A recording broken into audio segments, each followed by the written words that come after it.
చేయడం, ఆ తర్వాత దాదాపు 22,000 కోట్లు రుణమాఫీ చేయడం, పేద రైతు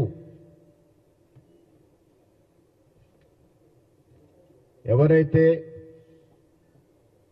వ్యవసాయం నమ్ముకొని జీవనం సాగిస్తున్న రైతులకి రైతు భరోసా కింద 12,000 రూపాయలు ఇవ్వడం, నిరుపేదలైనటువంటి రైతులేని భూమి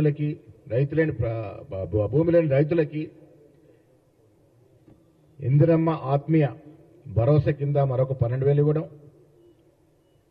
ఇవాళ ప్రజలు 10 ఏళ్లుగా ఎదురు చూస్తున్నటువంటి ఇందిరమ్మ ఇళ్ల పథకం, రేషన్ కార్డులు,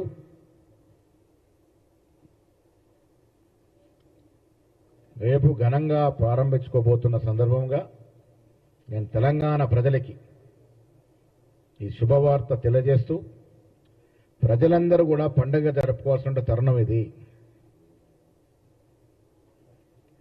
పార్టీ శ్రేణులు, మంత్రులు, ఎమ్మెల్యేలు, ఎంపీలు, డీసీసీ అధ్యక్షులు, అనుబంధ సంఘాల అధ్యక్షులు అందరూ కూడా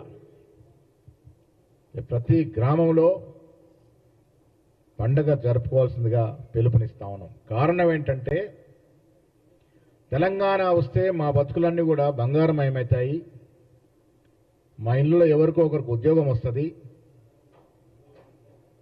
అల్లుడు వస్తే పడుకోవడానికి డబుల్ బెడ్రూమ్ ఇల్లు వస్తుంది, చదువుకున్న ప్రతివాడికి ఉద్యోగం వస్తుంది, ఈ దేశం ఈ రాష్ట్రం బాగుపడుతుందని నమ్మి బీఆర్ఎస్ పార్టీకి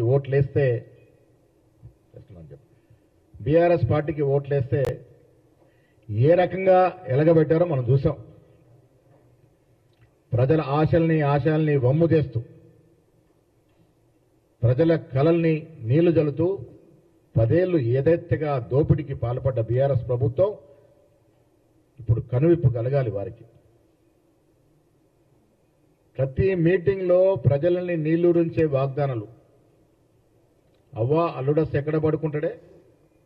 అప్పటికే కాంగ్రెస్ ప్రభుత్వం దాదాపు కొన్ని లక్షలు, 50 లక్షల పైచీలకు ఇల్లు ఇస్తే, ఇది సరిపోదు, నేను 2 బెడ్రూమ్లు ఇల్లు ఇస్తానని నమ్మబులికి మాయమాటలు చెప్పి అధికారంలోకి వచ్చినటువంటి కేసీఆర్ ఎక్కడ కూడా ఆ డబుల్ బెడ్రూమ్లు ఇచ్చే పరిస్థితికి రాలే.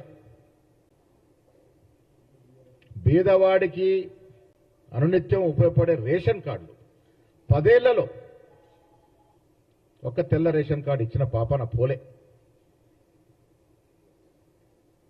ఉద్యోగాలు ఇచ్చిన పాపాన పోలే. ఇంటి నిండా ఉద్యోగాలు పెట్టుకున్నారు. అల్లుడు, బిడ్డ, మేనల్లుడు, తమ్ముడు, సడ్డకులు అందరూ ఉద్యోగాలు పెట్టుకున్నారు. కానీ బీద ప్రజలు ఏదైతే ఆత్మ బలిదానం చేసి తెలంగాణ తెచ్చుకున్నారో ఆ కుటుంబాల్లో ఉద్యోగాలు ఇవ్వాలన్న ధ్యాస కేసీఆర్ కానీ కేటీఆర్ కానీ లేకుండా పోయింది. 10 ఏళ్లు ఈ రాష్ట్రాన్ని దోపిడీ గురి చేసి 7.5 లక్షల కోట్ల అప్పులో ముంచి మా చేతిన పెట్టిపోయినటువంటి సందర్భం. అందుకే కాంగ్రెస్ పార్టీ ప్రజలు ఆదరించిన వేళ మేమిచ్చిన ప్రతి వాగ్దానాన్ని ఎంత ఆర్థిక నిర్బంధం ఉన్నా ఒకటొకటిగా తీరుస్తూ వస్తా ఉన్నాం. రేపు రాష్ట్ర ప్రజలు, ముఖ్యంగా బీద ప్రజలు పండుగ జరుపుకోవాల్సిన తరుణం. 10 ఏళ్లుగా ఎదురు చూసినటువంటి మీకు రేషన్ కార్డు రాబోతా ఉన్నాయి. 10 ఏళ్లుగా ఎదురు చూస్తున్నటువంటి ఇందిరమ్మ ఇల్లు రాబోతా ఉన్నాయి. రైతు భరోసా, రైతు ఇందిరమ్మ ఆత్మీయ భరోసా ఇప్పటికే ఇస్తా ఉన్నాము. రైతులకు రుణమాఫీ చేసి ఉన్నాము. ఒక్క సంవత్సరంలో 56,000 ఉద్యోగాలు ఇచ్చున్నాం ఈ రాష్ట్రంలో. 10 ఏళ్లలో వారు 50,000 ఉద్యోగాలు ఇస్తే మేము ఒక్క సంవత్సరంలో 56,000 ఉద్యోగాలు ఇచ్చి, ఇది ప్రజల ప్రభుత్వం, ఇది నిరుద్యోగుల ప్రభుత్వం, ఇది బీదల ప్రభుత్వం అనే మాట నిలబెట్టుకున్న సందర్భం. అందుకే మీ ద్వారా నేను తెలంగాణ ప్రజలకి పిలుపునిస్తా ఉన్నాము. గణతంత్ర దినోత్సవం జరుపుకున్న రేపు